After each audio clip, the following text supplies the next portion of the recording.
शनिवार व्रत कथा। शनिवार व्रत से करें शनि देव की उपासना, पाएं बाधाओं से मुक्ति और समृद्धि का आशीर्वाद। नमस्ते, मेरा नाम पूर्णिमा वाणी है।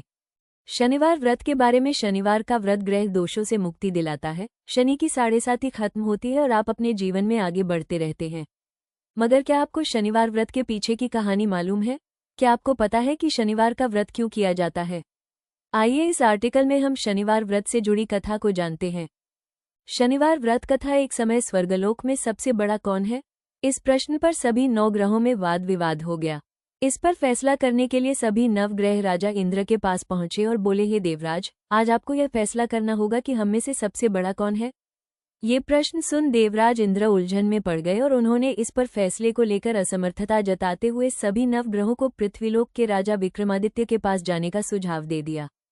सभी ग्रह भूलोक के राजा विक्रमादित्य के दरबार में पहुंचे और राजा विक्रमादित्य से अपने प्रश्न का जवाब पूछा, जिसको सुनकर राजा व पे छोटी ई की मात्रा आधा करम अपे आ की मात्रा द पे छोटी ई की मात्रा सत्य अभी कुछ देर के लिए परेशान हो उठे, क्योंकि सभी ग्रह अपनी अपनी शक्तियों के कारण महान थे। किसी को भी छोटा या बड़ा कहना उनके लिए परेशानी का कारण बन सकता था। तभी अचानक राजा विक्रमादित्य को एक उपाय सूझा और उन्होंने अलग अलग धातुओं जैसे सोना, चांदी, कांसा, तांबा, सीसा, रांगा, जस्ता, अभ्रक और लोहे के 9 आसन बनवाए। सबसे आगे सोना और सबसे पीछे लोहे के आसन को रखा गया। राजा ने सभी देवताओं को अपने अपने आसन पर बैठने को कहा। राजा विक्रमादित्य ने कहा, जो जिसका आसन हो ग्रहण करे। जिसका आसन पहले होगा वो सबसे बड़ा और जिसका आसन बाद में होगा वो सबसे छोटा होगा। चूंकि लोहे का आसन सबसे पीछे था, इसलिए शनिदेव समझ गए कि राजा ने मुझे सबसे छोटा बना दिया है। इस फैसले से शनिदेव नाराज होकर बोले, हे राजन, तुमने मुझे सबसे पीछे बिठाकर मेरा अपमान किया है। तुम मेरी शक्तियों से परिचित नहीं हो। सूर्य एक राशि में 1 महीने, चंद्रमा 2 महीने 2 दिन, मंगल 1.5 महीने, बुध और शुक्र 1 महीने, बृहस्पति 13 महीने रहते हैं, लेकिन मैं किसी भी राशि पर 2.5 वर्ष से लेकर 7.5 वर्ष तक रहता हूँ। बड़े बड़े देवताओं को मैंने अपने प्रकोप से पीड़ित किया है, अब तू भी मेरे प्रकोप से सावधान रहना। इस पर राजा विक्रमादित्य कहा, जो कुछ भाग्य में होगा देखा जाएगा। कुछ समय बाद जब राजा विक्रमादित्य पर 7.5 की दशा आई तो शनिदेव ने घोड़े के व्यापारी का रूप धारण किया और बहुत से घोड़ों के साथ विक्रमादित्य की नगर पहुंचे। राजा विक्रमादित्य उन घोड़ों को देखकर एक अच्छे से घोड़े को अपनी सवारी के लिए चुनकर उस पर चढ़े। राजा जैसे ही उस घोड़े पर सवार हुए वो बिजली की गति से दौड़ पड़ा। तेजी से दौड़ता हुआ घोड़ा राजा को दूर एक जंगल में लेकर चला गया और फिर वहां राजा को गिराकर गायब हो गया। राजा अपने नगर लौटने के लिए जंगल में भटकने लगे, लेकिन राजा को कोई रास्ता नहीं मिला। राजा को बहुत तेज भूख प्यास लगी थी। जंगल में बहुत घूमने पर राजा को एक चरवाहा मिला। राजा ने उससे पानी मांगा। पानी पीकर राजा ने उस चरवाहे को अपनी अंगूठी दे दी और उससे रास्ता पूछकर जंगल से निकलकर पास के नगर में चल दिए। नगर पहुंचकर राजा एक सेठ की दुकान पर बैठ गए। राजा के कुछ देर दुकान पर बैठने से सेठ की बहुत बिक्री हुई। सेठ ने राजा को भाग्यवान समझा और उसे अपने घर भोजन पर ले गया। सेठ के घर में सोने का एक हार खूंटी पर लटका हुआ था। राजा को उस कमरे में छोड़कर सेठ कुछ देर के लिए बाहर चला गया। तभी राजा के देखते देखते खूंटी सोने के उस हार को निगल गई। सेठ ने जब हार गायब देखा तो उसने चोरी का संदेह राजा पर किया और अपने नौकरों से कहा कि इस परदेशी को रस्सियों से बांधकर नगर के राजा के पास ले चलो। राजा ने विक्रमादित्य से हार के बारे में पूछा तो उन्होंने बताया कि खूंटी ने हार को निगल लिया। इस पर राजा क्रोधित हुए और उन्होंने चोरी करने के अपराध में विक्रमादित्य के हाथ पांव काटने का आदेश दे दिया। सैनिकों ने राजा विक्रमादित्य के हाथ पांव काटकर उन्हें सड़क पर छोड़ दिया।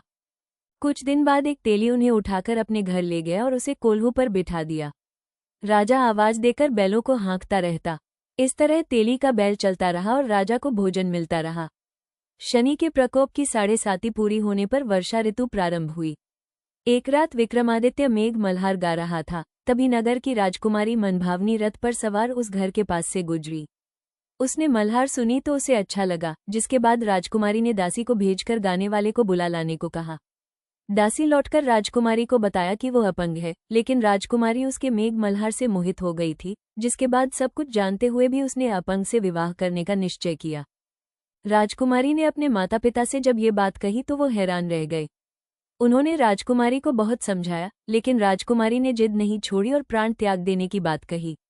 आखिरकार राजा रानी ने विवश होकर अपंग विक्रमादित्य से राजकुमारी का विवाह कर दिया। विवाह के बाद राजा विक्रमादित्य और राजकुमारी तेली के घर में रहने लगे। एक रात स्वप्न में शनिदेव ने राजा से कहा, राजा तुमने मेरा प्रकोप देख लिया, मैंने तुम्हें अपने अपमान का दंड दिया है। इस पर राजा ने शनिदेव से क्षमा मांगते हुए कहा, हे शनिदेव, आपने जितना दुख मुझे दिया है अन्य किसी को न देना और मुझे माफ कर दे। इस पर शनिदेव ने कहा, राजन, मैं तुम्हारी प्रार्थना स्वीकार करता हूँ। जो कोई स्त्री पुरुष मेरी पूजा करेगा, कथा सुनेगा, जो नित्य ही मेरा ध्यान करेगा, चींटियों को आटा खिलाएगा, वो सभी प्रकार के कष्टों से मुक्त होता होगा और उसकी सब मनोकामना पूर्ण होंगे। अगले दिन प्रातःकाल राजा विक्रमादित्य की नींद खुली तो अपने हाथ पांव देखकर राजा को बहुत खुशी हुई। उन्होंने मन ही मन शनिदेव को प्रणाम किया। राजकुमारी भी राजा के हाथ पांव सलामत देखकर आश्चर्य में डूब गई। तब राजा विक्रमादित्य ने अपना परिचय देते हुए शनिदेव के प्रकोप की सारी कहानी सुनाई। इधर जब सेठ को इस बारे में पता चला तो वो दौड़ता हुआ आया और राजा विक्रमादित्य के चरणों में गिरकर क्षमा मांगने लगा। राजा विक्रमादित्य ने उसे क्षमा कर दिया, क्योंकि वो जानते थे कि यह सब तो शनिदेव के प्रकोप के कारण हुआ था।